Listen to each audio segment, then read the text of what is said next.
Paket.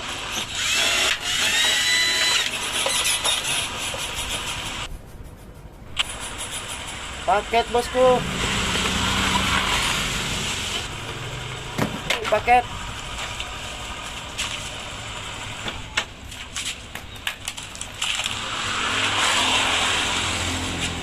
Ini paket. Paket bosku. Betul kau ini. Oke, ini dia penampakannya, sudah kita unboxing dan kelengkapannya ada seperti yang kita lihat sekarang ini. Ada cas docking atau cas duduk dan 2 baterai 5 sel, tipenya dari Slop XLT. Kemudian unitnya seperti ini, ada gaya-gaya dan warna pon seperti merek sebelah ya, Mukete. Kemudian boxnya seperti ini, dapat 2 unit obeng dengan tipe H2, kemudian 3 buah mata sok mulai dari 21, 19 dan 17. Ini kunci sok sudah umum. Unitnya seperti ini, rubbernya nih atau gripnya ada di mana-mana, jadi aman dari benturan yang bisa menyebabkan lecet ataupun menggelinding dan terjatuh. Dengan adanya rubber di mana-mana, ini bisa membuat unit ini menjadi aman. Sekarang kita akan coba review dia satu persatu. Mata obengnya tadi ada 2, cuma satunya tercecer, tidak tahu kemana. Ini tidak termasuk. Ini kotaknya. Kotaknya seperti ini, biasa seperti pada umumnya, dan ada tulisan Mukete. Kita coba bahas dari casnya dulu. Di sini tidak ada fitur-fitur atau keterangan kapasitas dan input outputnya. Tapi yang jelas untuk rata-rata cas kayak gini dengan menggunakan baterai 21 volt, biasanya ini outputnya 21 volt sampai 22 volt ya. Dan ini tidak ada auto cut sebenarnya, cuma ada indikator lampu dimana jika baterainya sudah full dia akan berwarna hijau, dan dalam posisi ngecas dia warnanya merah, dan dalam posisi tanpa baterai kembali ke warna hijau. Kemudian di sini ada stiker. Ini bukan indikator atau apa ya, ini cuma stiker variasi. Mungkin pada aslinya ini berfungsi sesuai dengan warna yang ada di sini, tapi ini cuma stiker. Kemudian ventilasi udara ini cukup bagus, tahan panas. Di sini juga ventilasi udara. Ada mounting untuk menyangkutkan di meja atau di tembok ya. Jadi bisa penggunaannya bisa enak lah. Bisa ditempel di dinding atau bagaimana. Kabelnya standar. Stekernya seperti ini. Nah, untuk cas sampai di situ tidak ada keterangan. Kita ke baterai. Baterai di sini untuk spesifikasi di toko ini 21 volt ya. Tipenya 398. Ini adalah tipe pilihan dari merek bornya ini, dimana 398 itu tipe dari 5 sel, dan ada 598 itu tipe dari 10 sel, dan ini 5 sel dengan tipe 398. Jadi dia 5 sel. Katanya 20 volt sampai 21 volt. Kita coba cek ya menggunakan ampermeter.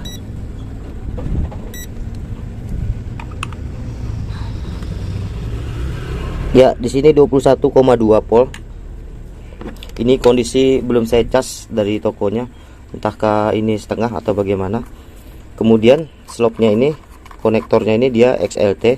Kemudian bisa cas docking seperti ini, bisa juga cas yang pen seperti ini, bisa lewat sini, bisa lewat sini ya. Ini model XLT. Kemudian penguncinya di sini seperti biasa. Kemudian di sampingnya ini ada mereknya Mukete, tidak ada keterangan voltase dan dayanya. Nanti mungkin di video selanjutnya kita akan bongkar lihat seperti apa daya dan voltasenya.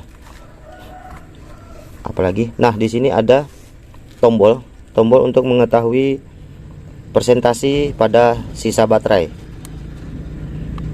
Di sini full ya, di sini full. Tapi dari hasil yang saya pelajari, fullnya sampai sini, ini adalah indikator ketika menjelang lowbat ya. Jadi kalau kita kalibrasikan di sini seolah-olah masih ada 5 atau 6 titik lagi. Jadi ini sudah mendekati lowbat ya. Anggaplah ini mungkin sekitar 50%, ini masih menyala sampai di sini. Kemudian 20, 10 dia baru mengurang. Sama juga dengan baterai selanjutnya, kita cek juga voltasenya. Siapa tahu ini lebih.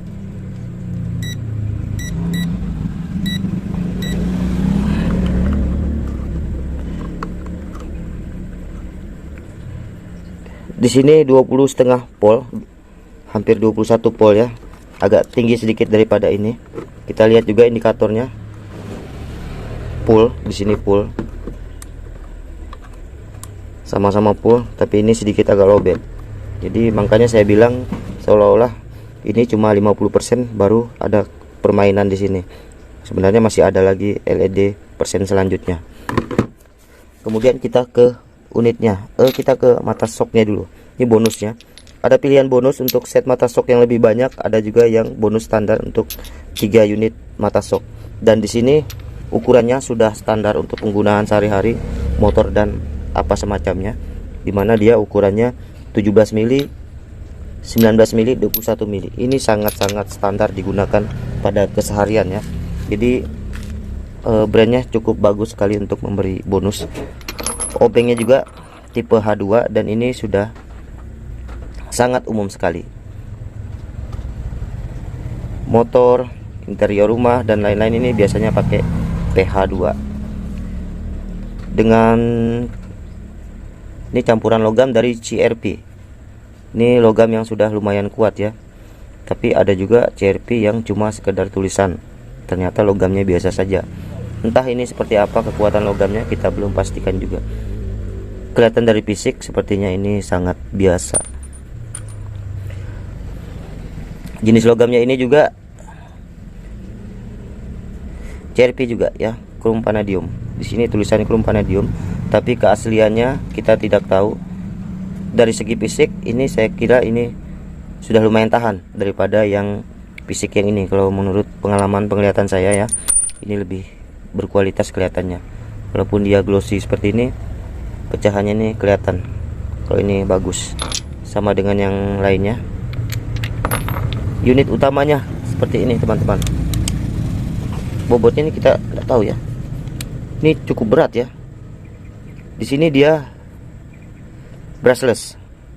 Brushless itu dia tanpa sikat ya. Jadi dia tidak menggunakan sikat, melainkan menggunakan mesin cuci. Rubbernya di mana-mana. Anti slip lah pokoknya. Ini logam yang kita ketahui logam aluminium, tapi finishingnya cukup bagus.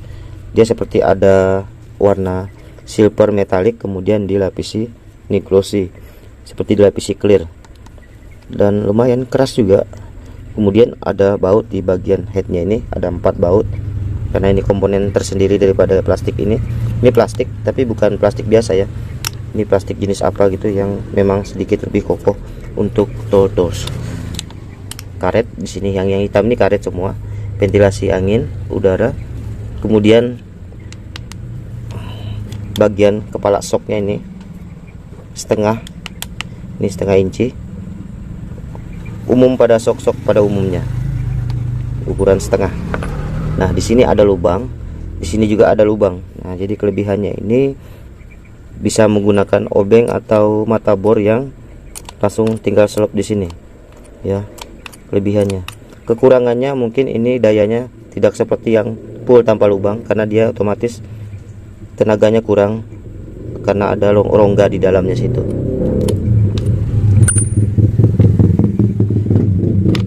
Ini press ya teman-teman, press. Lubangnya ini nanti kita ada ya, sebenarnya ada pennya, ini cuma tercecer. Ini ada lubang, kita masukkan pen seperti ini. Masukkan dulu kunci shocknya, masukkan pen, baru tutup dengan karet ini. Ini kalau kita kerja di ketinggian tidak akan jatuh. Misalnya tempat kita tinggi baru jatuh, malas untuk turun lagi. Nah ini pengamannya, biar kunci shocknya tidak jatuh-jatuh. Misalnya kita memperbaiki sayap pesawat yang lagi terbang, jadi ini kita tidak takut jatuh lagi. Kita bisa kerja dengan aman nyaman. Kemudian ini adalah kopor ya, kopor plastik yang terpisah dengan komponen aluminium ini, headnya ini. Kompornya ini terdiri, di dalamnya ada lampu LED 1, 2, 3 ya, ada lampu LED nya di sini. Cuma ini tidak terlalu terang. Kenapa tidak terlalu terang? Karena dia hanya mengambil daya dari modul-modul indikator LED di sini. Kalau dia buat terlalu terang mungkin akan mempengaruhi modulnya ini, karena jalurnya dia cuma modul di indikator ini. Jadi arusnya cukup kecil sekali, jadi dia tidak bisa membuat lebih terang. Kalau mau buat lebih terang mungkin ada komponen tersendiri yang terhubung langsung dengan baterai ini, mungkin LED-nya bisa lebih terang. Ya, di samping itu jelas ini dengan sistem seperti ini otomatis lebih irit baterai karena dayanya tidak terlalu besar di outputkan ke LED penerangnya ini. Kita tes. Ini kondisi mati. Untuk menyalakannya kita pencet sedikit dulu agar melihat indikator di sini. Nah, kita pencet sedikit aja dia sudah nyala. Otomatis LED di sini juga nyala, tapi tidak terlalu terang. Sama seperti ini, nyala tapi tidak terlalu terang. Oke, nyala. Ini mode 1. Kalau kita pencet mode 2, ini sedikit agak laju. Kalau kita gini sedikit agak tidak laju. Jadi ada dua variabel di sini yang bertingkat, kemudian variabel di sini yang slow.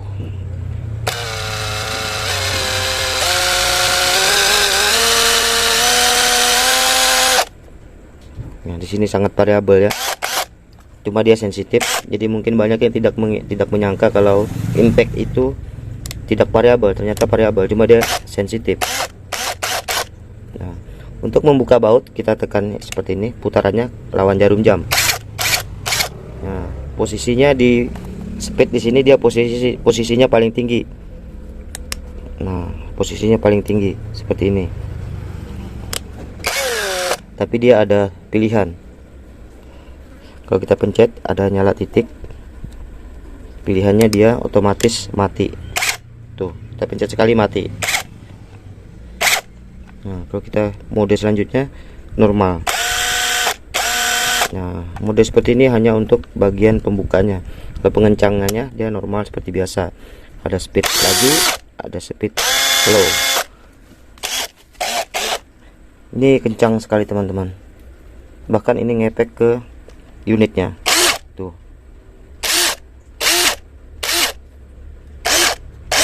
Nih, sampai segini ya. Ini kencang sekali.